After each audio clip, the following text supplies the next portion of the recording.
মাটি তার পেট থেকে সব খনিজ সম্পদ বের করে দিবে। একটা সুন্দর হাদিস আপনাদেরকে শোনাই।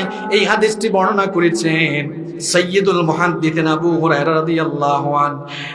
নবী করিম সাল্লাল্লাহু আলাইহি ওয়াসাল্লাম বলেছেন, তাকিউল আরদু আফলাদা কাবিদিহা আমসালাল উসতুওয়ান। আল্লাহর নবী বলেছেন মিনাল যাহাবি ওয়াল ফিদ্দা। আল্লাহর নবী বলেছেন কিয়ামতের সেই ঘটনা ঘটার পরে অবস্থা কি হবে, জমিনের নিচে থাকা স্বর্ণ রৌপ্যের খনিগুলো যখন জমিন তার পেটের ভেতর থেকে বের করে দিবে, মানুষ এগুলো দেখবে। দেখার পরে চোর ডাকাতেরা বলবে, হায় রে হায়, এই সম্পদগুলোর জন্য চুরির মামলা খেয়েছি, ডাকাতির মামলা খেয়েছি। দেখবেন বহু খনিজ সম্পদকে আহরণ করা সরকারিভাবে নিষিদ্ধ। রাতের বেলা চুরি করতে গেলে ধরা খায়, মামলা হয়। তখন কিয়ামতের দিন যখন চোখের সামনে খনিজ সম্পদ দেখবে, বলবে হায় রে হায়, এগুলোর জন্যই তো মামলা খেয়েছি। এই সম্পদের জন্য মানুষ খুন করেছি, এই সম্পদের জন্য আত্মীয়তার সম্পদ আমরা ছিন্ন করেছি, যে সম্পদের জন্য, যে সম্পদ অর্জনের জন্য আমরা খুনাখুনি করেছি, মারামারি করেছি, চুরি চামারি করেছি, ওই সম্পদগুলো কিয়ামতের দিন মানুষ দেখবে চোখের সামনে পড়ে আছে, কিন্তু কেউ সম্পদগুলো ছিনায়া নেওয়ার কোনো চেষ্টাও করবে না। কারণ সেই কিয়ামতের ঘটনা ঘটে যাওয়ার পরে সম্পদের কোনো কাজে লাগবে। আল্লাহ অন্য আয়াতে বলেছেন, ইয়াউমা লা ইয়ানফাউ মালু ওয়ালা বানুন। ধন সম্পদ আর সন্তান সন্ততি কোনো কাজে লাগবে না। আল্লাহ বলছেন, জমিন তার পেটের ভেতর থেকে যখন খনিজ সম্পদগুলো বের করে ফেলবে, আপনারাও সেদিন এই চিত্র দেখবেন। স্বর্ণ আর স্বর্ণ, রৌপ্য আর রৌপ্য, এত খনিজ সম্পদ, হাজার হাজার বিলিয়ন ট্রিলিয়ন ডলারের সম্পদ জমিন তার পেটের ভেতর থেকে বমি করে ফেলবে। চোখের সামনে এত সম্পদ, দুনিয়াতে মানুষ দেখলে সম্পদকে লুটপাট করতে চায়, কিন্তু হাসরের মাঠে মানুষগুলো নফসি নফসি জিকির করবে। সম্পদ চোখের সামনে দেখেও সম্পদগুলো মানুষ গ্রহণের কোনো চেষ্টাও চালাবে না, কারণ মানুষ ভালো করেই জানে হাসরের দিনে সম্পদ কোনো কাজে লাগবে। আল্লাহ এই কথাই সূরা জিলজালের দ্বিতীয় আয়াতে বলছেন, ইদা জুলজিলাতিল আরদু জিলজালাহা। যখন পৃথিবীকে প্রবল ভাবে ঝাঁকুনি দেওয়া হবে, ওয়া আখরাজাতিল আরদু আসকালাহা, জমিন তার পেটের ভিতরে থাকা সবকিছুকে বের করে দিবে। আল্লাহু আকবার।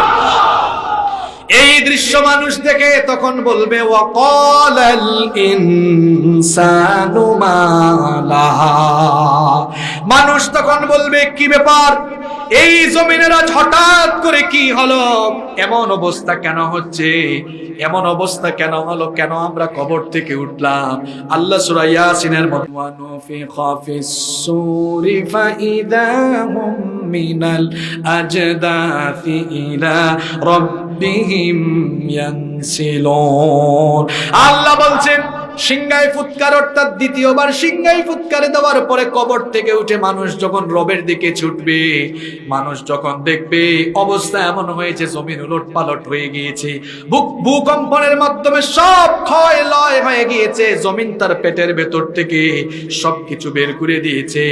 মানুষ এই অবস্থা দেখে বলবে, আমরা তো কবরে ছিলাম, ঘুমন্ত অবস্থায় ছিলাম, কবরে ছিলাম। তখন বিশেষ করে পাপী তাপী লোকেরা বলবে, ক্বালু ইয়া ওয়াইলানা মান বা'আসানা মিন মারকাদিনা হাযা মা ওয়া'দার রাহমানু ওয়া সাদাকাল মুরসালুন। আল্লাহ বলছেন, লোকেরা তখন বলবে, ইয়া ওয়াইলানা মান বা'আসানা মিন মারকাদিনা দুর্ভোগ, আফসোস, আমাদেরকে নিদ্রা থেকে, কবর থেকে উঠালো। আওয়াজ তখন আসবে, এটা হলো কিয়ামতের দিন। হাদা মা ওয়াদার রহমান, এটা হলো রহমানের ওয়াদা। রহমান ওয়াদা করেছিলেন একদিন কিয়ামত হবে, রহমান তার ওয়াদা আজ পূর্ণ করলেন। রহমানের ওয়াদা পূরণ করে রহমান আজ কিয়ামতের ঘটনা ঘটালেন। ওয়া সাদাকাল মুরসালুন, আর রাসূলগণ তোমাদেরকে সত্য বলেছিলেন। রাসূলগণ পাঠিয়ে কিয়ামতের কথা মানুষের কাছে যিনি বলিয়েছেন, তিনি কে? আস্তে বলবেন না, জোরে বলেন, তিনি কে? এভাবে যখন মানুষ হাসরের মাঠে উঠবে, তখন তারা বলবে, ওয়া ক্বালাল ইনসানু মা লাহা। এই জমিনের কি হলো? সেদিন কাফের, মুশরিক, মুনাফিক, গুনাহগারদের কলিজা ভয়ে ভয়ে তাদের অবস্থা খারাপ হয়ে যাবে, ভীত বিহব্বল হয়ে যাবে, ভয়ের চোটে কলিজাটা গলা পর্যন্ত চলে আসবে। আল্লাহ তাআলা সূরা নাজিয়াতের মধ্যে বলেছেন, কুলুবুন ইয়াওমাইযিন ওয়াজিফাতুন আবসারুহা খাশিয়া, তাদের কলিজাটা ভীত বিহব্বল হয়ে যাবে, দৃষ্টি অবনমিত হয়ে যাবে। কারণ এই হাসর কিয়ামতকে তারা অবিশ্বাস করত। তারা দুনিয়ায় খেয়েছে, মজা করেছে, ফুর্তি করেছে, আখিরাতমুখী জীবন পরিচালনা করে নাই। যখন তারা দেখবে হাসরের মাঠ কায়েম হয়ে যাচ্ছে, ভয় বাড়বে না কমবে? আরো জোরে বলেন, বাড়বে না কমবে? কিন্তু এক শ্রেণীর মানুষের কোনো ভয় থাকবে না, ভয় পাবে না তারা ঈমানদার যারা।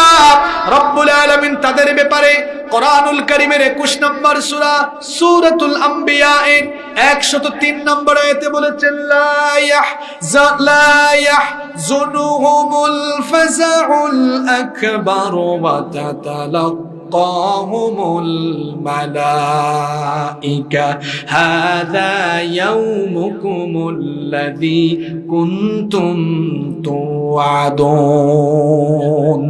আল্লাহ বলছেন সেদিন ঈমানদারদের কোনো ভয় ভীতি থাকবে না। ফেরেশতারা এসে সুসংবাদ দিবে, হাদা ইয়াউমুকুমুল্লাযী কুনতুম তুআদুন, এটা হচ্ছে সেই দিন যে দিনের ব্যাপারে তোমাদেরকে ওয়াদা দেওয়া হয়েছে। আজকে জান্নাতে ঢোকার জন্য প্রস্তুতি গ্রহণ করো।